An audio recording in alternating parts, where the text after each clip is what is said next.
So it is currently 5:45 a.m. in the morning, guys, and I would just like to say I do this for you guys.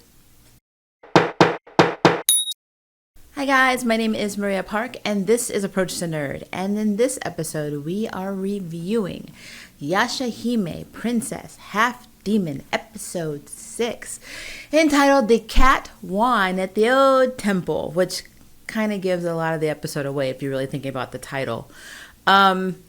So this episode, we didn't learn a lot about the OG cast. Well, actually anything, like their fate. I can't really call this a filler episode because I don't really know what else is happening. So this episode was interesting. So I'm going to break down some stuff that I thought was kind of nostalgic and kind of related a little bit to the OG series, and maybe you'll agree with me when I say it. But outside of that, we did not get any more, closure on anything that happened in the OG series in relation to the girls. But so the girls go to Jubei, of course, the corpse dealer that we met in the last episode, and Moroha is trying to sell a head, and he's like, nope, he basically gives her the bargain rate again. I don't understand why she keeps going to him. I mean, surely there has to be another corpse dealer somewhere that she could talk to, because this man's never giving her what she's owed. He's like the people you see in those shows like Pawn Stars. He's not going to give you what you want because he's going to try and upsell it later. So, it's good to see capitalism is even a thing in their era. I was very impressed, though. The girls take on a mission from him. A bunch of travelers are disappearing in the northern mountains. And I was very impressed that all three of the girls were capable of fitting on that little pink bike. I know that is very weird, but I just found that very impressive because, I know Inuyasha used to ride on Kagome's bike sometimes, but I mean, there was just two of them. There were three 14-year-old girls, unless Moroha's a little younger, she could be, all on this one tiny pink bike. So either Japan makes some very good products, or, I'm just suspending my disbelief that bike is moving. But whatever. So my first, I guess, incident that reminds me so much of the OG series is while they're on the bike, Moroha is kind of obscuring Towa's view. So they almost hit a little girl, and the little girl reminds me of Rin when Sesshomaru first met her. She's running around on her own. She's kind of neglected by her mother and in their village. Some stuff going on in her village, but it was so nostalgic of Sesshomaru and Rin. And I thought it was very interesting that, their children, Sesshomaru and Rin's daughters, meet this little girl. And so they go to the village, and there's a bunch of ghost cats, but they don't know it. Well, Towa doesn't realize that they're ghost or demon cats. She's like, oh, they're so cute. And, Moroha's like, what the hell's wrong with you? They smell like demons, and she knocks one of them away. And Towa's getting really upset. Why are you hitting this animal? And then, come to find out, they're all demons, so Setsuna and Moroha and even Towa end up slaying these demon cats, and then all of the villagers go back to normal, and the little girl's mother wants something to do with her again, because apparently she hadn't been feeding her and stuff, and they were feeding her Pocky and stuff earlier. So it was at this point that we realized that Towa, and she says it, that she can't smell demon scents, like Setsuna and Moroha. So Moroha, of course, says it's because she's been living in the modern era, and it's relatively demon free, which got me thinking about the teacher. If Setsuna and Moroha had been around her sensei Karin, would they have smelled him as a demon? Because now we see that Towa cannot, which kind of gives a little bit of relevance to him actually being Kurimaru, but that's a whole other conversation. So they go further into this temple, this old temple, and there is a monk named Juan who Towa instantly thinks is her idol from the future, a modern time, named Julian. So he's like a big singer over there that she is gaga over, apparently.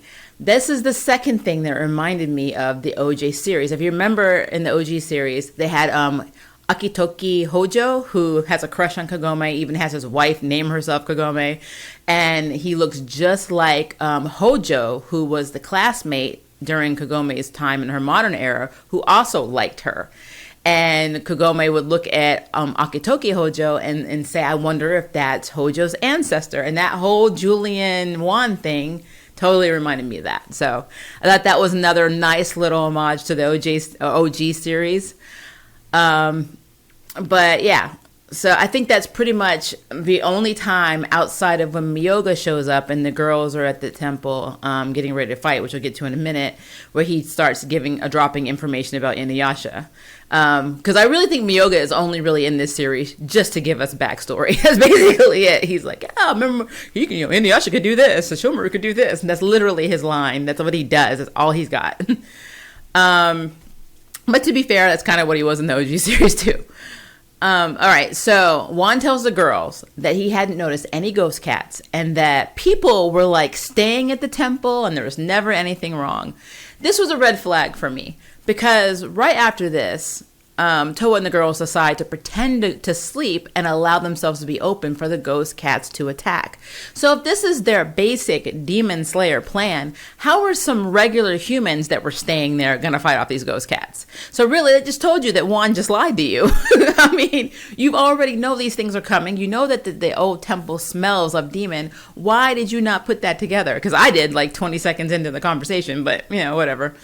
So anyway, Toa still cannot smell the demons, and so Moroha lets her know that, Juan smells human, but that whole temple smells like demons. So, their plan is to pretend to sleep and allow the ghost cats to attack them and then take the ghost cats out. Interestingly, though, a little side note, Toa, right before they lay down, she says or asks Moroha what she's saving all her money for because she doesn't ever seem to spend it. And Moroha kind of blows her off. So now I'm curious, what are you trying to save money for in the, in the demon era, in the feudal era? I don't understand. Like, what are you trying to buy? So that's interesting, unless she's trying to buy a home. I don't know. But that was interesting. So there's another little mystery we have now. Moroha's saving up for something, and we don't know what.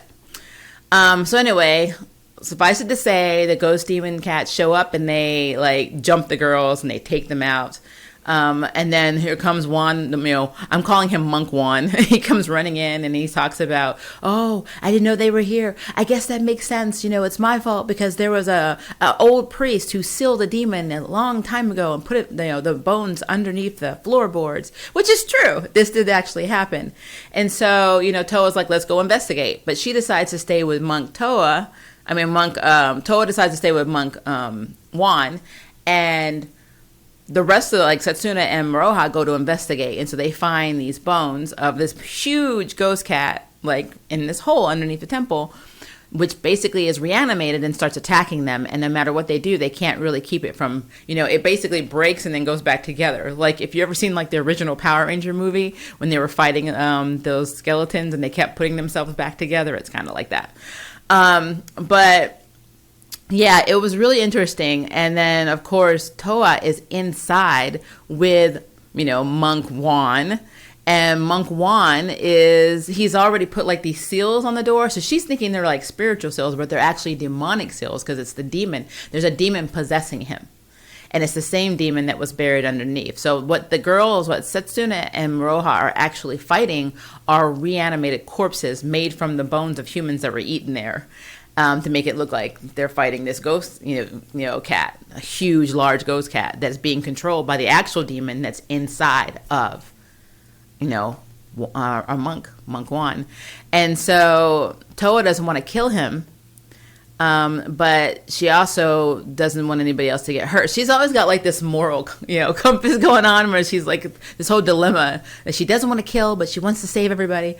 And she's trapped inside, and Moroha uses a sacred arrow to break through the seal, and Setsuna goes and basically runs in to find Toa. And that's how you know that Setsuna actually does care about Toa. And she instantly was worried about her being in there by herself and ran in there. And then Toa and Setsuna, of course, get into the moral conversation because Setsuna's like, I'm just going to kill this guy. This is what we do in this era. You need to get over it or you're going to die.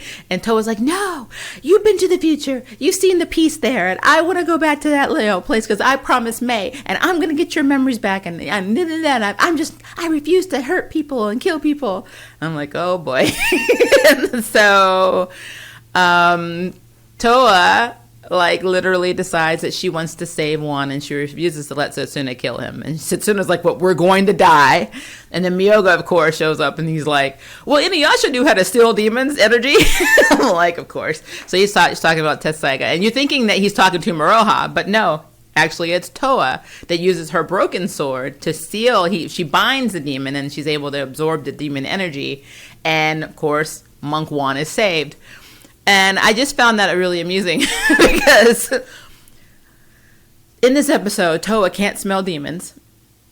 Her idealism basically puts their lives in danger all the time, but yet she's the one that steals the demons and saves everybody. And I think that's very interesting. And then they make it seem like Toa has the most power out of all three of them, which could be, because really I feel like power-wise she may be the closest to Sesshomaru. Personality-wise, Setsuna is the closest to Sesshomaru. It's very interesting how this plays out. And then you got Miroha, who is a direct split between Inuyasha and Kagome, with a little bit of Myoga in her, because she definitely has Myoga in her, and I know she's been around him a little too much. So yeah, the dynamic is just interesting. But yeah, so Toa saves the day, and she tells Wan to take care of himself, so her idol can be great in the future. And you're just like, what the hell? But yeah, I guess my overall opinion of this episode, it wasn't a bad episode. I guess my whole thing was, so many things didn't make sense. Well, more like the girls, when the girls got to the old temple, right? It just didn't make sense that they didn't clue in more that this monk was lying. Because number one, the monk was okay. He never saw these ghost cats. They knew the ghost cats were there because it smelled like demons and they were going to come for them.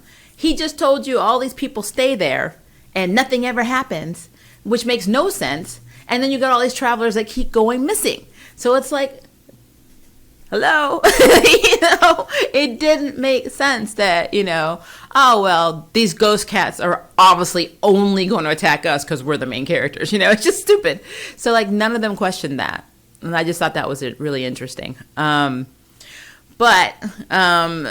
just some really cute, notable things. I love the fact that Jubei keeps hustling Miroha. Even at the end, when she rings the hand, he's like, 15 won. I was like, what the? She's like, what? Give me jobs where I make money. It's like he's giving her jobs just to hustle her. And I mean, of course, I really think everything she's bringing him is worth a lot. And he's just paying her pennies because he can. And he can go sell them for hundreds, thousands, whatever dollars in their money. And it's sad because she really can't do anything about it. So she risks her life to get all these, these demon parts and artifacts and whatever. And he takes them at a really cheap flea market rate. And it's sad. But yeah, the only name drop we got now was, unfortunately, Inuyasha and Tetsaiga. Nope. Yoga didn't say what happened to Inuyasha, just said what Inuyasha was able to do. Inuyasha could do it. Okay, well, where is he?